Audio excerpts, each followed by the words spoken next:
Love और arrange वाली बहू की ससुराल में पहली होली। दरवाजा खोलती है। दरवाजा खोलते ही वो चौंक जाती है और कहती है, अरे किरण, तू यहाँ और देवर जी के साथ?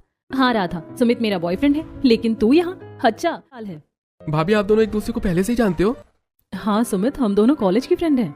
अरे ये तो अच्छा हुआ कि आप दोनों एक दूसरे को पहले से ही जानते हो। आओ किरण, अंदर आओ। अब और बैठती है। सुमित किरण को अपने माता पिता से मिलवाते हुए कहता है, माँ मैंने आपको बताया था ना कि किरण मेरी दोस्त है और मैं उसे मिलवाऊंगा। ये किरण है और मैं इससे शादी करना चाहता हूँ। तुम्हें तो पता है कि हम लव मैरिज के खिलाफ हैं। वैसे भी मैंने तुम्हारे लिए एक बहुत अच्छी लड़की देख ली है। लेकिन माँ आप किरण से बात करके तो देखो, वो बहुत अच्छी है और मुझे बहुत पसंद है। नहीं सुमित, मैंने जो कह दिया वही मेरा आखिरी फैसला है। सविता के मुंह से ये सारी बातें सुनकर किरण सुमित से दुखी होते हुए कहती है, सुमित कि तुम मुझसे शादी करो तो वो जहाँ चाहती है तुम्हें वहाँ शादी कर लेनी चाहिए। अच्छा मैं चलती हूँ। ऐसा कहकर किरण चली जाती है। तब सुमित गुस्सा होते हुए कहता है, देखा माँ आपने, किरण हमारी खुशी के लिए मुझे छोड़कर चली गई। माँ मैं तो एक बात कह देता हूँ, मैं किरण से प्यार करता हूँ, शादी करूंगा तो उसी से करूंगा वरना किसी से नहीं। ऐसा कहकर सुमित अपने कमरे में चला। माँ जी, मैं किरण को अपने कॉलेज टाइम से जानती हूँ। वो एक बहुत अच्छी लड़की है और सबसे बड़ी बात, सुमित उसे बहुत प्यार करता है। आप मान जाइए। माँ भाभी सही कह रही है और फिर भाभी तो किरण को पहले से ही जानती है ना। वो कह तो रही है वो बहुत अच्छी लड़की है।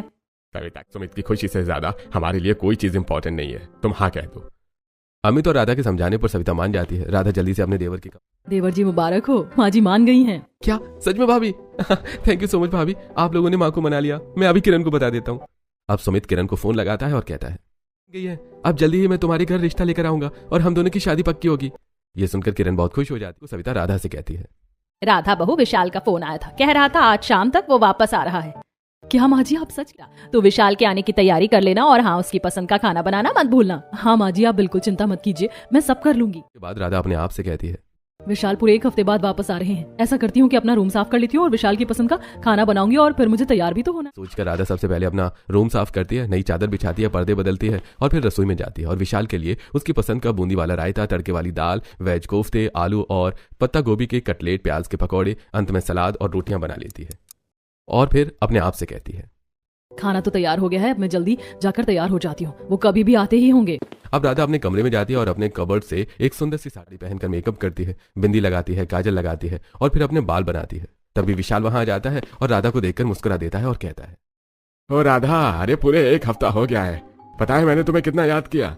मैं तो कब से सोच रहा था कि मैं कब घर जाऊंगा और अपनी बेबी को देखूंगा। वैसे आज तुम बहुत सुंदर लग रही हो और हाँ, अगले 15 दिनों तक मैं कहीं जाने वाला नहीं हूँ। हाँ, सिर्फ तुम्हारे साथ समय बिताऊंगा मैंने सोच। सच में आपने तो मेरे मन की इच्छा पूरी कर दी है। तभी कल्पना की आवाज सुनकर राधा चौंक कर अपने ख्यालों से बाहर आती है। कल्पना राधा को देखकर कहती है, अरे वाह भाभी, आज तो आप बहुत सुंदर लग रही हैं और किचन से भी बहुत अच्छी खुशबू आ रही है। लगता है भैया के आने की सारी। हाँ कल्पना, तुम्हारे भैया 1 हफ्ते बाद जो आ रहे हैं। राधा और कल्पना आपस में बात ही कर रहे थे कि तभी बाहर से विशाल की आवाज सुनाई देती है। राधा और कल्पना दौड़कर बाहर आते हैं तो देखते हैं कि विशाल अपनी माँ और पिताजी के पांव छूकर उनसे बातें कर रहा है और फिर वो कल्पना से कहता है, कैसी है कल्पना? अरे तू तो बहुत मोटी दिखाई दे रही है, क्या बात है डाइटिंग छोड़ दी? आप भी आते ही मेरी टांग खींच रहे हो। वैसे भाभी आपके लिए तैयार हुई हैं, बताओ कैसी लग रही हैं? अरे ये सब छोड़ कल्पना, देखना मैं तेरे लिए वॉच लेकर आया हूँ, बता कैसी लग रही है? हाँ भैया बहुत सुंदर लग रही हैं। आप भाभी के लिए कुछ नहीं लाए क्या? अरे नहीं कल्पना, मुझे समय नहीं मिलता। वैसे राधा मुझे भूख लगी है, खाना लगा दो। खाना लगाने के लिए चली जाती है। सभी लोग राधा और विशाल को ही देख रहे थे और सभी समझ रहे थे कि विशाल का यह व्यवहार राधा को कितना बुरा लग रहा होगा। राधा रसोई में आंखों में आंसू लिए खाना गर्म करते हुए अपने मन ही मन में सोच रही थी, पता नहीं मेरे पति का ध्यान मुझ पर क्यों नहीं जाता। उन्होंने मुझसे ठीक से बात भी नहीं की। राधा सभी लोगों के लिए खाना परोसती है, सभी लोग खाना तारीफ करते हैं। सविता कहती है, बहू आज तो सब कुछ तूने विशाल की पसंद का बनाया है, सब कुछ बहुत अच्छा बना है। हाँ भाभी, ये वेज कटलेट तो बहुत ही टेस्टी लग रहे हैं। भैया आपको क्या पसंद आया इनमें से? हाँ सब कुछ अच्छा है। कभी तो आप भाभी की तारीफ कर दिया करो। सुमित की बात पर विशाल मुस्कुरा देता है। सभी लोग खाना खा लेते हैं और अपने अपने कमरे में जाकर आराम करते हैं। विशाल भी अपने कमरे में जाता है। वो चेंज करके बेड पर आकर मोबाइल में बैठी राधा विशाल से कहती है, सुनिए, मुझे बहुत खुशी है कि आप आ गए। आप इतने दिनों बाहर रहते हैं, मुझे बिल्कुल अच्छा नहीं लगता और आप मुझसे फोन पर भी ज्यादा बात नहीं करते। राधा मैं बाहर काम से रहता हूँ, तो मेरी गर्लफ्रेंड नहीं हो जो मैं तुम्हें हर वक्त फोन करता रहूँ। बिजी रहता हूँ, वैसे मुझे सोने दो, मैं बहुत थक गया हूँ।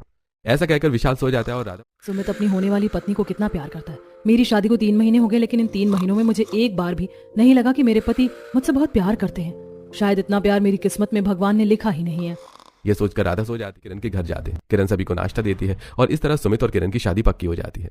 बीतते समय के साथ 2 महीने के अंदर ही किरण की शादी सुमित से हो जाती है और अपने ससुराल आ जाती है। राधा किरण की आरती उतारते हुए कहती है, आओ किरण, दाहिने पैर से कलश गिराकर गृह प्रवेश करो।